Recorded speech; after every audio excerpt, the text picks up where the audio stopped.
بسم اللہ الرحمن الرحیم۔ السلام علیکم ناظرین، آپ دیکھ رہے ہیں ڈیجیٹل دعویٰ نیٹ ورک اور میں ہوں حماد حمید۔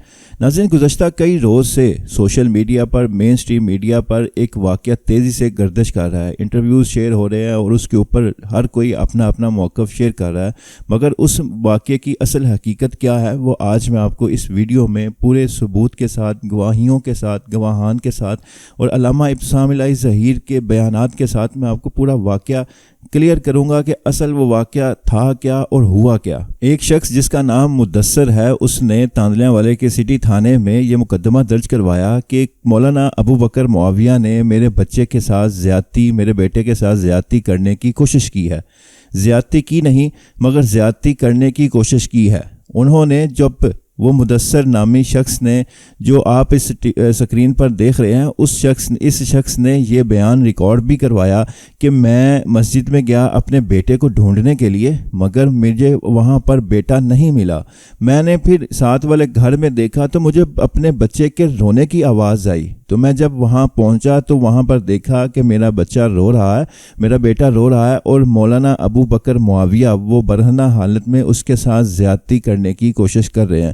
تو میں نے جب پھر اس مولوی کو پکڑا تو اس نے وہیں اپنی گن نکال لی اور مجھے ڈرا دھمکا کر وہاں سے بھیج دیا۔ تو یہ ویڈیو بیان مدثر نامی شخص کا وہ جیو ٹی وی پر چلا، وہ آپ خود بھی سن سکتے ہیں۔ اچھا، یہ مقدمہ درج ہوا، یہ واقعہ سوشل میڈیا پر وائرل ہوا، مین سٹریم میڈیا پر بھی آیا، لوگوں نے باتیں کرنا شروع کر دیں کہ یہ مولویوں کے تو کام ہی یہ ہیں۔ ایک پروپیگنڈا جو علماء کے خلاف، مفتیان کے خلاف، علماء کے خلاف شروع ہوتا ہے وہ ہو گیا۔ خاص طور پر لبرل مافیا نے اس چیز کو بہت زیادہ ہائی لائٹ کرنا شروع کر دیا کہ ان کو تو اپنے مطلب کی چیز مل گئی کہ ایک مولوی اور وہ بھی بچے کے ساتھ زیادتی، تو انہوں نے اس کے اوپر خوب سے خوب پروپیگنڈا کرنا شروع کر دیا، مگر پولیس کی جانب سے کوئی پیش رفت نظر نہیں آ رہی تھی۔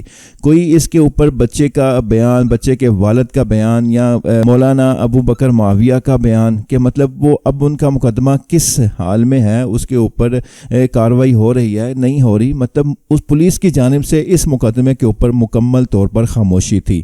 ایک پولیس کی ایک ویڈیو وائرل ہوئی تھی جس میں وہ ایک پولیس آفیسر جو غالباً سی پی او ہے، وہ مولانا ابو بکر معاویہ صاحب کو یہ کہہ رہا ہے کہ تم نے اپنی حرکتیں دیکھی ہیں، تم مطلب وہ جو ویڈیو میں کہہ رہا ہے وہ ویڈیو سوشل میڈیا پر وائرل ہے، وہ تھوڑی سی میں آپ کو یہاں پر دکھا دیتا ہوں۔ دیکھیے اپنے کردار دیکھا ہے، میں آپ سے متعلق نا علماء کرام سے فتویٰ لوں گا کہ آپ اس قابل ہیں کہ آپ ممبر میں بیٹھے اور آپ لوگوں کو اسلام کی تبلیغ کریں اور سمجھائیں۔ اپنا کردار دیکھیں، اپنا کنڈکٹ دیکھیں آپ۔ اب اس واقعے کے بعد ایک طویل خاموشی جو پولیس کی جانب سے تھی، حالانکہ یہ بات سوشل میڈیا پر آتی کہ یہ رپورٹ درج ہوئی ہے، اس کے خلاف تحقیقات ہو رہی ہیں، ڈی این اے ٹیسٹ ہوئے ہیں، باقی دیگر کارروائی ہو رہی ہے، عوام تسلی رکھے، اگر یہ جرم ثابت ہوا تو سزا ہوگی، اگر جرم ثابت نہ ہوا تو رہائی ہو جائے گی، مگر پولیس کی جانب سے مکمل خاموشی تھی۔ مگر اس کے باوجود وہ جس کے اوپر مقدمہ تھا مولانا ابو بکر معاویہ صاحب کو، وہ بدستور جیل میں موجود تھے، حوالات میں ان کو بند کر کے رکھا تھا، مگر اس کے اوپر کوئی کارروائی نہیں ہو رہی تھی۔ تو پھر لوگوں نے، تانلیاں والا کی عوام نے علامہ ابتسام الہی ظہیر کو یہ مطالبہ کیا کہ آپ آئیں یہاں پر، اس معاملے کو دیکھیں اور اس معاملے کو ہینڈل کریں۔ تو پھر عوام کے مطالبے پر علامہ صاحب وہاں پر نہیں گئے، علامہ صاحب نے وہاں پر لوگوں سے فون پر رابطہ کیا۔ رابطہ کرنے کے بعد ان کو جب پتہ چلا کہ یہ واقعہ زیادتی کا یا زیادتی کرنے کی کوشش کا یہ واقعہ ہے ہی نہیں، انہوں نے پھر بچے کے والد مدثر بٹ کو فون کیا اور اس کو کہا کہ ایسا کیا واقعہ ہے، تو اس نے کہا کہ میں فون پر بات نہیں کروں گا، آپ تانلیاں والے میرے ادھر یہاں علاقے میں آئیں، یہاں پر بیٹھ کر بات ہوگی۔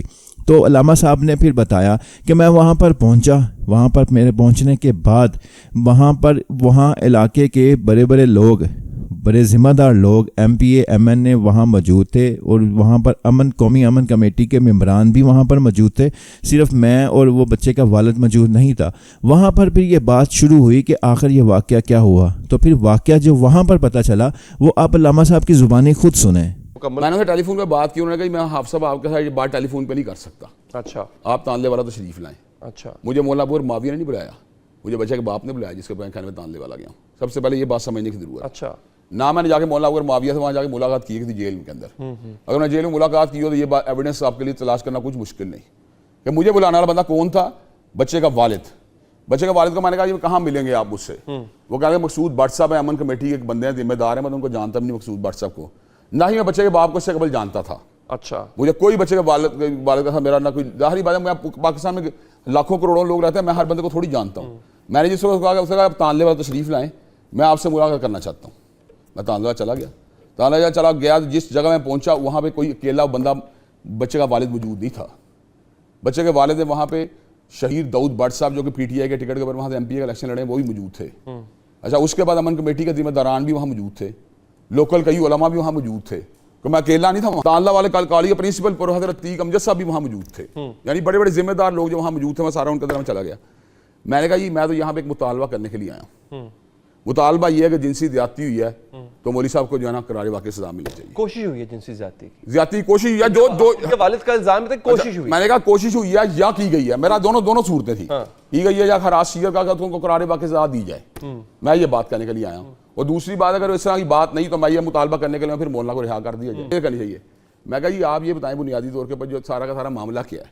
میں نے وہاں پہ بندوں سے پوچھا, یا اسے بٹ صاحب سے پوچھا, داؤد شہید بٹ صاحب سے پوچھا, جتنے لوگ وہاں موجود تھے. انہوں نے کہا جی ان کا کنسرن یہاں سے شروع ہوا ہے کہ یہ بچے کے پیر دبا رہا تھا, جو کہ ایک غلط عمل تھا میری نظروں کے اندر. اچھا, میں غلط عمل کرتا ہوں کہ ٹھیک ہے, کیوں ایک بچہ کسی کا پیر دبائے والد کی مرضی کے خلاف. یہ بات جو تھی ان کے درمیان تنازع کا سبب بنی. یہ بات جب تنازع کا سبب بنی تو اس کے اوپر جب بات بڑھتی گالی گلوچ تک جب پہنچی, اچھا, تو اس کے نتیجے کے اندر مولانا کے اوپر یعنی پھر یہ الزام بھی لگا. تو میں کہا یار اگر آپ یہ بات کہتے ہیں کہ مولانا جو انہوں نے بدکاری کوئی کرنے کی کوشش نہیں کی, یا وہ بدکاری کے اٹیمپٹ کے اندر ملوث نہیں ہے, اور یہ اصل ایشو جو تنازع کا آپ کا ہے وہ پیر دبانے کا ہے, تو میں سمجھتا ہوں اس ایشو کو آپ کو ریزالو کر دینا چاہیے. اصولی طور کے اوپر اگر تو آپ چاہتے ہیں میرٹ کے اوپر آئیں, تو میں یہ بات سمجھتا ہوں کہ دونوں میں سے ایک بندے کو پھنسنا چاہیے. ہاں مطلب ٹھیک ہے, آپ میری بات سمجھ. میں کہتا ہوں اس پولیس والے نے جس سے بنائی ویڈیو, اچھا میری بات سمجھ, میرٹ کے اوپر اگر آئے پھنسنا چاہیے. لیکن اگر آپ اس بات کو ریزالو کرنے کے اوپر آتے ہیں کہ یار ایک بندہ کہتا ہے میں نے جنسی الزام جو نہیں لگایا لیکن میرا غصہ اس کے اوپر اس بات ہے میرے بیٹے پیر کو دبا رہا, تو اس کی جو فیلنگ ہرٹ ہوئی تھی, آپ مجھے بتائیں اگر میں نے اس کو ریزالو کرانے کے لیے ایک ریکمنڈیشن دے دی, میری کوئی ان کا کوئی پریشر تو نہیں تھا کہ وہ کوئی میرے ساتھ اکیلا تنہائی میں چلے, وہ آپ کے احترام میں انہوں نے کیا, وہ خود بھی کہہ رہے ہیں میں نے عزت و احترام میں کیا, کس بات کے اوپر معاف کر دی. ناظرین واقعہ صرف یہ تھا کہ وہ بچہ جس کے اوپر زیادتی کرنے کی کوشش کی گئی, جس کے اوپر الزام لگایا گیا کہ قاری صاحب نے اس بچے کے ساتھ زیادتی کرنے کی کوشش کی ہے, وہ بچہ صرف ان مولانا صاحب کی ٹانگیں دبا رہا تھا. وہاں پر بہت سے لوگ موجود تھے, وہاں پر کئی اور بچے بھی موجود تھے, بچے کے والد کے بقول وہاں پر کئی لوگ موجود تھے.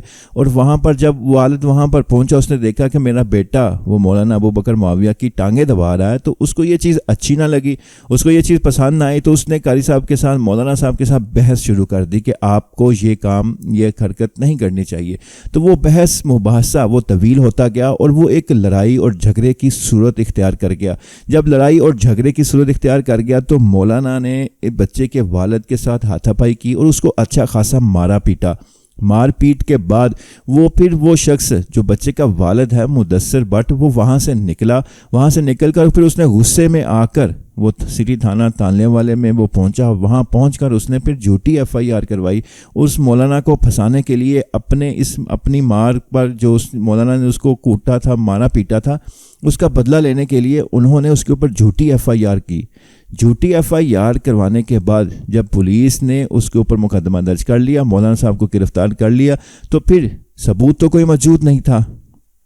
وہاں پر کوئی گواہی بھی موجود نہیں تھی کہ واقعی بچے کے ساتھ زیادتی ہوئی ہے. ڈی این اے ٹیسٹ تو تب ہوتا جب زیادتی ہوئی ہوتی, جب بچے کے والد نے خود ایف آئی آر میں ہی یہ تسلیم کی ہے کہ ایف آئی آر زیادتی نہیں ہوئی بلکہ زیادتی کی کوشش کر رہا تھا وہ مولوی مولانا ابو بکر معاویہ, وہ زیادتی کی کوشش کر رہا تھا. تو اس بنیاد پر جب پولیس بھی خاموش تھی اور یہ معاملہ وہیں پر پینڈنگ تھا, تو پھر علامہ صاحب جب اس علاقے میں گئے, بچے کے والد کی بلانے پر وہاں پر گئے, وہاں پر بات چیت ہوئی. جب انہوں نے پھر جب یہ معاملہ دیکھا کہ جب یہ معاملہ ہی اور ہے, یہ صرف ایک لڑائی جھگڑا ہوا اور اس کے بعد بچے کے والد نے بدلہ لینے کے لیے تھانے میں جا کر FIR کروا دی جھوٹی.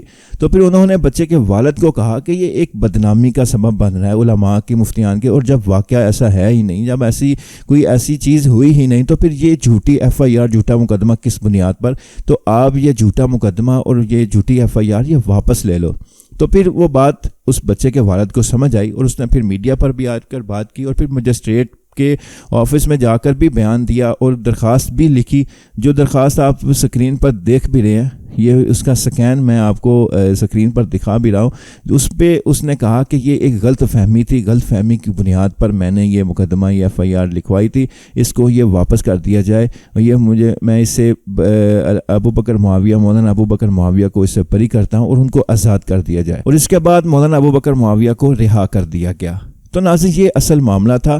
یہ پورا ایشو جو صرف اتنا سا تھا, مگر اس کے اوپر لبرل مافیا نے وہ پروپیگنڈا کیا, اور یہ پروپیگنڈا اب وہ مولانا ابو بکر معاویہ سے وہ کنورٹ ہو کر وہ علامہ ابتسام الہی ظہیر پر شروع ہو گیا ہے کہ علامہ ابتسام الہی ظہیر نے جو ممبر پر بیٹھ کر یہ باتیں کرتے تھے کہ پھانسی, زیادتی کرنے والے کو پھانسی کی سزا دی جائے, اس کو سر عام چوک پر لٹکایا جائے, اس کو مطلب اس طرح کی سخت سے سخت سزا دی جائے. مگر جب ان کے اپنے ہی مسلک, اپنے ہی مکتبہ فکر کے مولانا پر جب زیادتی کا کیس آیا تو انہوں نے جا کر اس کو آزاد کروا دیا, بچے کے والد سے, بچے سے معافی دلوا دی. تو اس طرح کے الزامات اب علامہ ابتسام الہی ظہیر پر اب وہ لبرل مافیا نے لگانے شروع کر دی ہیں, اور وہ CM پنجاب سے اور چیف جسٹس آف پاکستان سے اور لاہور ہائی کورٹ کے چیف جسٹس سے وہ یہ اپیلیں کر رہے ہیں, درخواستیں کر رہے ہیں کہ علامہ صاحب کے خلاف کارروائی کی جائے کہ ان کو یہ حق کس نے دیا. حالانکہ علامہ صاحب نے صرف اتنا کیا کہ وہ معاملہ جو پینڈنگ تھا وہ اس علاقے میں گئے بچے کے والد کے بلانے پر, تو اس کو جا کے انہوں نے کہا کہ جب معاملہ سنا تو انہوں نے بس اس کو کہا, نہ اس کو دھمکی دی, نہ اس کو فورس کیا, نہ پولیس والے کے پاس گئے, نہ تھانے میں جا کے مولانا ابو بکر معاویہ سے ملے, نہ کچھ اور کیا. صرف اتنا کرنے پر اس بچے کے والد کو کہا کہ اگر بچے کی زیادتی کرنے کی کوشش والا یہ واقعہ یہ نہیں ہے, یہ جھوٹ ہے, بات کچھ اور ہے, تو پھر اس کے اوپر تم معافی مانگو اور اس کی یہ جو FIR ہے یہ واپس لے لو. تو وہ بچے کے والد نے وہ بات سمجھی اور بغیر کسی دباؤ کے, بغیر کسی دھمکیوں کے اس نے وہ FIR واپس لے لی اور اس نے کہا کہ میں اللہ کے لیے معاف کرتا ہوں جو بھی ہمارا معاملہ ہوا, مگر اس میں زیادتی والا معاملہ کوئی بھی سرے سے موجود ہی نہیں تھا. مگر بدقسمتی سے ہمارے معاشرے میں ایسے مفتیان, ایسے علماء, ایسے قاری موجود ہیں جو ایسی حرکتوں سے باز نہیں آتے, ایسی حرکتوں میں وہ ملوث ہیں, وہ ملوث پائے, جو پکڑے جاتے ہیں وہ پکڑے جاتے ہیں, وہ بدنام ہوتے ہیں, معاشرے کے سامنے آ جاتے ہیں, اور ایسے ہزاروں نہیں لاکھوں ہوں گے جو نہیں پکڑے جاتے. مگر یہ چیز ہمارے معاشرے میں موجود ہے, ہمارے علماء میں, قاریوں میں, ہمارے مولویوں میں یہ چیزیں موجود ہیں. یہ ہماری بدقسمتی ہے. ہم پر اللہ کا عذاب اگر آتے ہیں تو اس میں ایک بڑی وجہ یہ بھی ہے. یہ بات تسلیم ہمیں کرنی چاہیے. انہی بدنام مولویوں اور قاریوں کی وجہ سے پھر پورا معاشرے کے مولوی اور علماء بدنام ہوتے ہیں. ایک مولوی اگر پکڑا جاتا ہے اپنی غلط حرکت کی وجہ سے تو پورا طبقہ علماء کا, مفتیان کا, قاریوں کا, مولویوں کا پورا طبقہ وہ پھر نشانے پر آ جاتا ہے. تو یہ اگر دیکھا جائے تو یہ مولوی اور علماء کو خود یہ چیزیں روکنی چاہیے, بلکہ یہاں پر تو معاملات ہی کچھ اور ہے. الیاذ باللہ.